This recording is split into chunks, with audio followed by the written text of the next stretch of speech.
Espera, no te muevas. Octubre de 2025, Göbekli Tepe, Turquía. Un equipo pasa el radar por una colina que, en teoría, ya era el templo más antiguo del mundo, y la pantalla devuelve algo que no se comporta como ruina. No es piedra suelta, no es relleno, son espacios cerrados, bordes, volúmenes, un dibujo bajo tierra.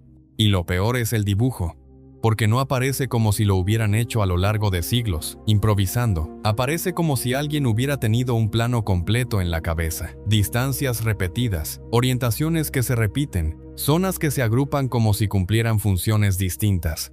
Esto tiene 11.600 años. Gente que, según el manual, todavía vivía de cazar y recolectar, y aún así dejó un patrón que parece diseñado. Así que la pregunta real no es ¿qué hay debajo?, sino ¿por qué está sellado? ¿Quién construye algo así y después gasta el mismo esfuerzo en borrarlo del mapa, convertirlo en una colina normal y dejarlo escondido durante 10.000 años? Porque si el radar está diciendo la verdad, Göbekli Tepe no es el comienzo de la historia, es lo que alguien intentó tapar. Antes de bajar al subsuelo, dos cosas. Si te atrapan los misterios con evidencia real, dale like y suscríbete ahora, porque acá no venimos a opinar, venimos a seguir el rastro. Te voy a mostrar la forma exacta que el radar dibujó bajo la colina. No más ruinas. Una forma que no aparece por accidente. Y cuando la veas, vas a entender por qué hay gente que prefiere llamarlo anomalía en vez de decir lo que realmente parece, un diseño. Y si esto es un diseño, entonces alguien lo planeó. Y si alguien lo planeó, entonces esto no se enterró solo. La historia oficial de Göbekli Tepe suena redonda. Demasiado redonda. Durante décadas se repitió lo mismo. Un santuario ritual, construido por cazadores-recolectores del Neolítico temprano, el templo más antiguo del mundo. Un lugar sagrado antes de que existieran las ciudades, antes de la escritura, antes de la agricultura, antes de todo. Y claro, es impresionante, pero también es una explicación cómoda, porque te deja admirarlo sin que te explote el mapa mental. La línea narrativa queda así. Primero la agricultura, después la vida en comunidad, después la organización, después la civilización. Y lo que había antes, supuestamente, era gente sobreviviendo día a día. Cazar, recolectar, moverse. Nada de planos, nada de proyectos gigantes, nada de estructuras pensadas para durar. Simple, limpio, fácil de enseñar. Hasta que miras lo que acaban de encontrar debajo de lo que ya se había encontrado, y el esquema entero empieza a crujir. 1994. Sureste de Turquía. Meseta de Harran. Una colina cualquiera, de esas que el viento y el tiempo dejan tiradas por ahí como si fueran paisaje. Los locales la miran y te dicen lo mismo de siempre. Cementerio medieval. Nada raro. Pasto seco. Piedras sueltas. Tierra dura. Un lugar que no promete nada. Pero el arqueólogo alemán Klaus Schmidt sube igual, y sube con una hoja en la mano, un informe viejo de 1963, firmado por equipos de la Universidad de Chicago y la Universidad de Estambul. La conclusión es brutalmente simple: asentamiento menor, sin interés, una línea en un registro, archivado, olvidado. Schmidt lo lee y no le cree al suelo, porque entre la hierba ve algo que no encaja con piedra suelta.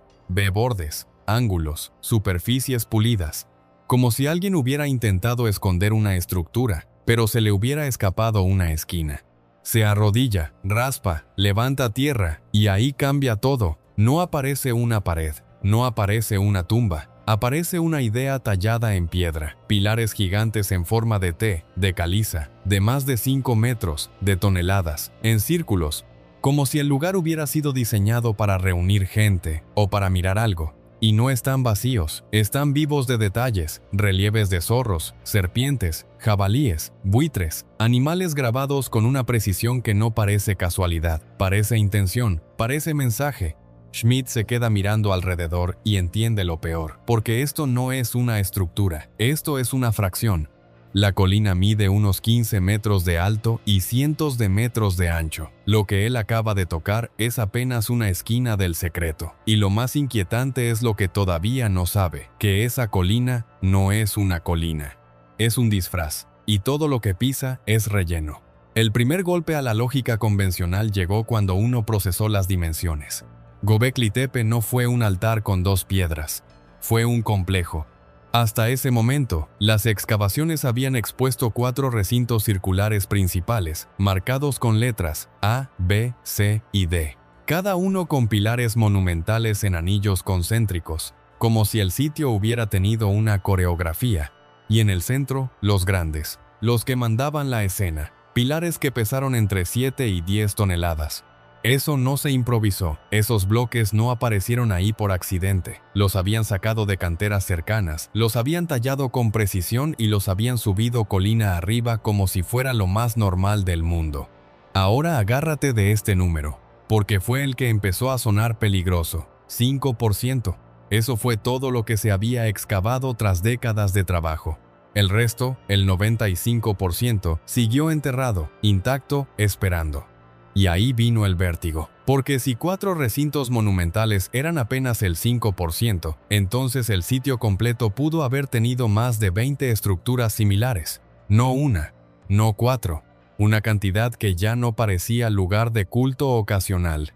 Y lo más extraño no fue que lo construyeran, lo más extraño fue que, después, lo taparon. Como si el verdadero objetivo no hubiera sido solo levantarlo, sino asegurarse de que, algún día, nadie lo viera. Göbekli Tepe no había sido abandonado. Había sido sepultado. En algún momento, alrededor del 8º milenio antes de Cristo, alguien hizo algo que no se explicaba con el tiempo ni con la naturaleza. Rellenó los recintos por dentro, uno por uno, hasta borrarlos.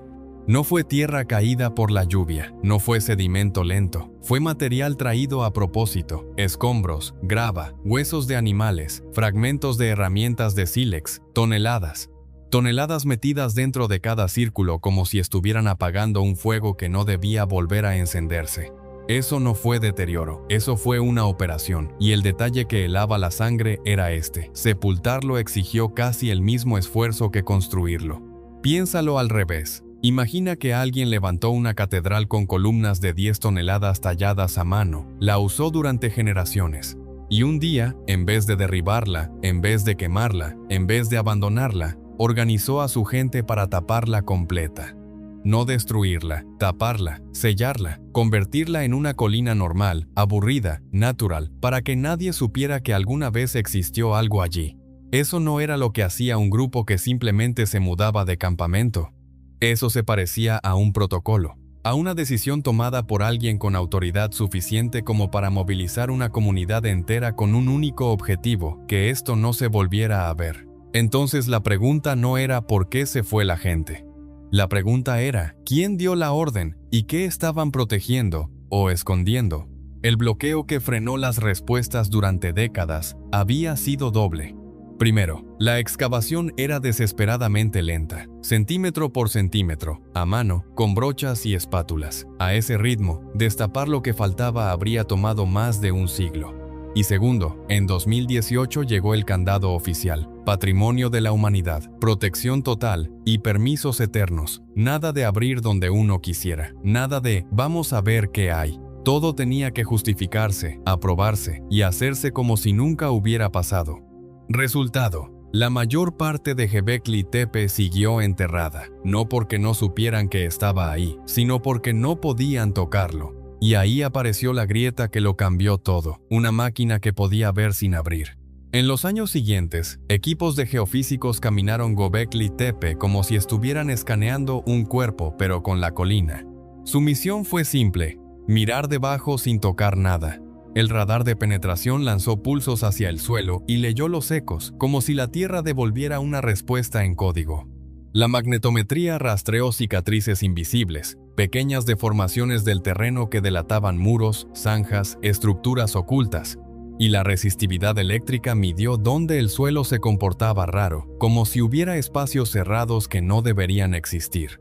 3 métodos, 3 lecturas distintas. Un solo objetivo: armar un mapa en 3D de lo que estaba enterrado.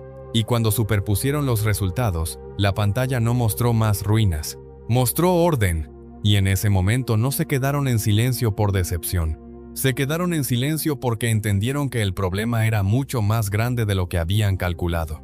La metodología fue simple y cruel: barrer la colina entera, metro a metro, con las tres tecnologías al mismo tiempo. Comparar lecturas, buscar coincidencias, tirar a la basura el ruido, quedarse solo con lo que se repetía aunque cambiaras todo. Y al principio todo salió normal. Los 4 recintos excavados, A, B, C y D, aparecieron donde tenían que estar. Perfecto, el sistema no estaba inventando nada. También coincidieron las zonas tocadas en campañas anteriores. Calibración cerrada. Pero después el escaneo cruzó la frontera. Pasó de lo excavado a lo que nadie había visto. Y ahí las señales no se apagaron, se multiplicaron.